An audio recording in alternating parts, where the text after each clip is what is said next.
मुझे ये नहीं पता, मुझे पाकिस्तान आर्मी का पता है, पाकिस्तान नेवी का पता है, पाकिस्तान के सारे प्राइम मिनिस्टर हाउस का पता है।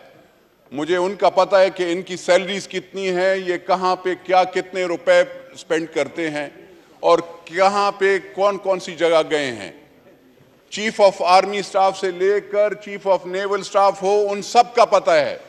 लेकिन एक इदारे का अगर ऑडिट नहीं होता तो वो है सुप्रीम कोर्ट ऑफ पाकिस्तान का। सर, मैं सुप्रीम कोर्ट ऑफ पाकिस्तान के चीफ जस्टिस साहब से ये अर्ज करना चाहता हूं कि आप कौन से कानून के तहत आप ऑडिट नहीं करवा रहे, आपकी तनख्वाह, और कौन से कानून के तहत आप तनख्वाहें अपनी बढ़ा रहे हैं, आप कौन से कानून के तहत आप प्लॉट्स और अफसरान को बुलाकर जबरदस्ती प्लॉट्स देते हैं।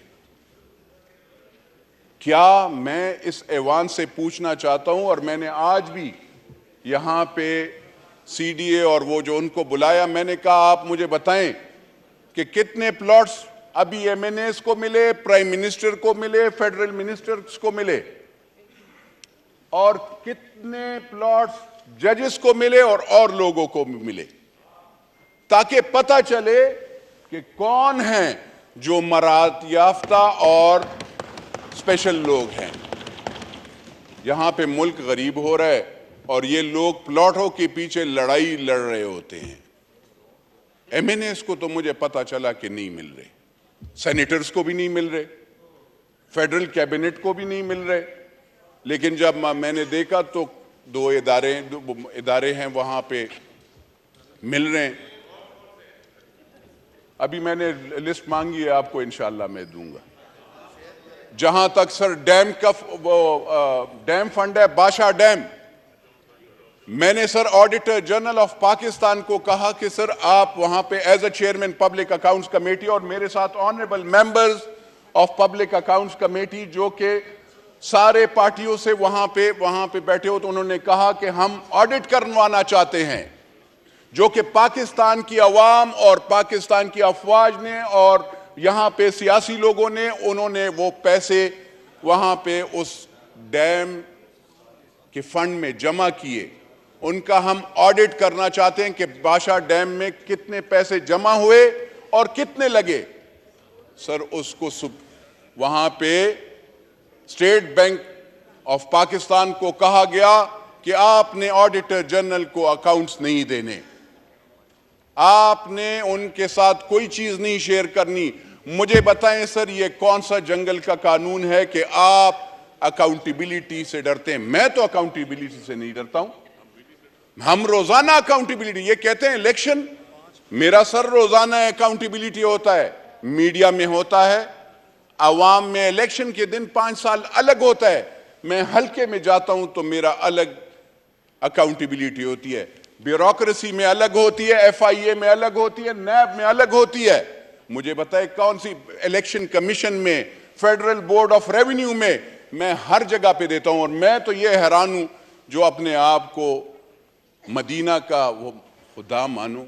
थोड़ा सा सोचो, मदीना का नाम लेते हुए भी वजू में रहा करो, बगैर वजू के तुम मदीना का नाम लेते हो, और करतूत तुम्हारे ये है। पहले मुझे बता दो, मैं 2 मरतबा मैं भी एमएनए बना हूं, एक मरतबा 2008 से 2013 पे पाकिस्तान पीपल्स पार्टी के टिकट पे बना था, आज 2018 में फिर बना हूं।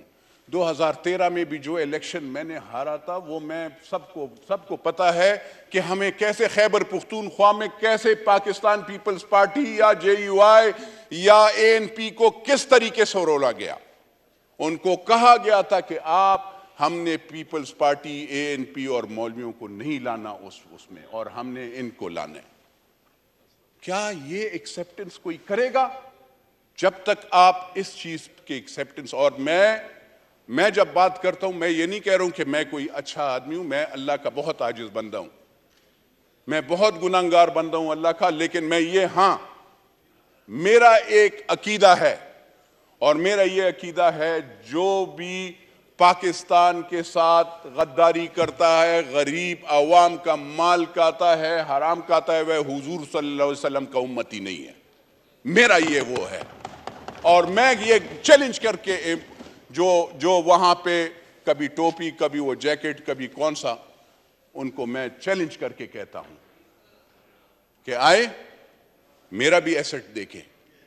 जब से एमएनए बना हूं, एक मरतबा एमएनए बना, जमीनें बेची। हम तो इलेक्शन करने के लिए, मुझे आप बताएं आपने 300 कनाल कैसे बनाया? कोई बैंकर, मैं वो बैंक वाली नहीं मानूंगा।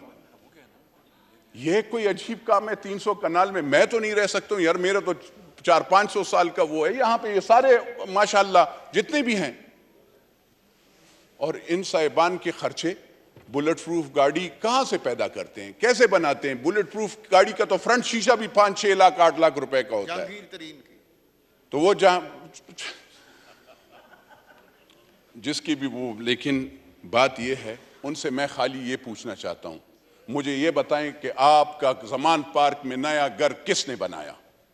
थोड़ी सी नेशनल अकाउंटेबिलिटी ब्यूरो से भी मेरा वो है। आप कहते हैं चोरी, खुदा माने चोरी मैंने दी है चोरियां।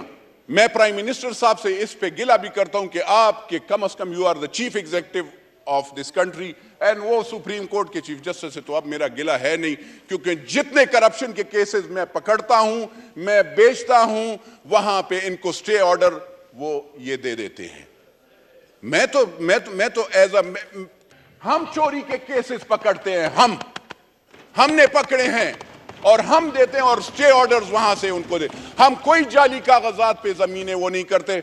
मेरी ऑनरेबल मेंबर ने, मिनिस्टर साहिबा ने कहा 1 कॉन्स्टिट्यूशन। अल्हम्दुलिल्लाह इस पार्लियामेंट ने, अगर उस जज ने गलत काम किया था, अल्लाह के फजलो करम से इस पार्लियामेंट ने, इस पब्लिक अकाउंट्स कमेटी ने उसको अंडू किया और पाकिस्तान की आवाम को और पाकिस्तान के सीडीए को, कैपिटल डेवलपमेंट अथॉरिटी को 1 कॉन्स्टिट्यूशन वापस हमने दे दिया। ये नहीं हमने उसमें, क्योंकि उसमें लीगैलिटी थी, हर चीज गलत था।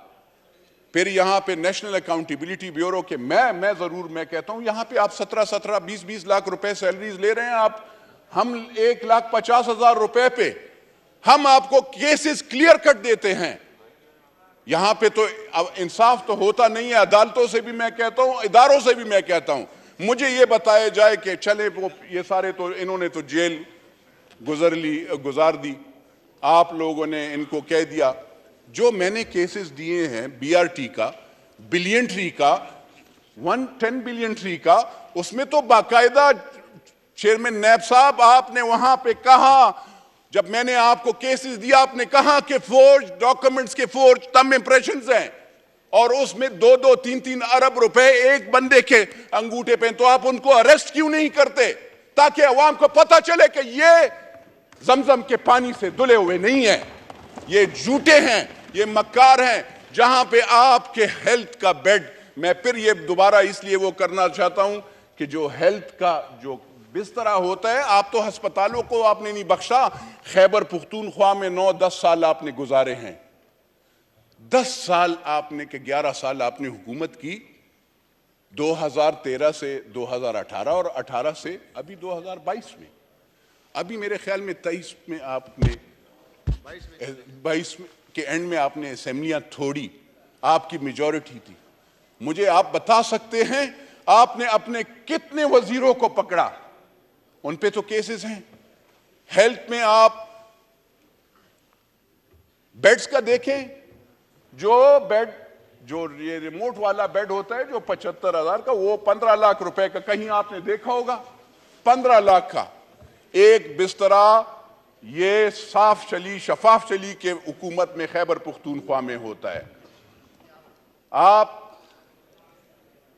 जरा वहां पे अगर जाते हैं, टेक्स्ट बुक बोर्ड जहां पे पढ़ाई का वो होता है, आप पढ़ाई के लिहाज से अगर देखते हैं तो उसमें 3 अरब रुपए का केस है, और इसी नेशनल अकाउंटेबिलिटी ब्यूरो को पड़ा हुआ है, उस पर भी कुछ नहीं हो रहा, कोई अरेस्ट नहीं हो रही।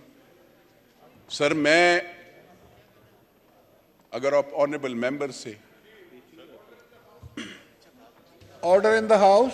ऑनरेबल बात यह है सर जी, आप जारी रखिए प्लीज। मैं सर मैं खाली सर मुझे खाली इस चीज पे अफसोस होता है कि यहां पे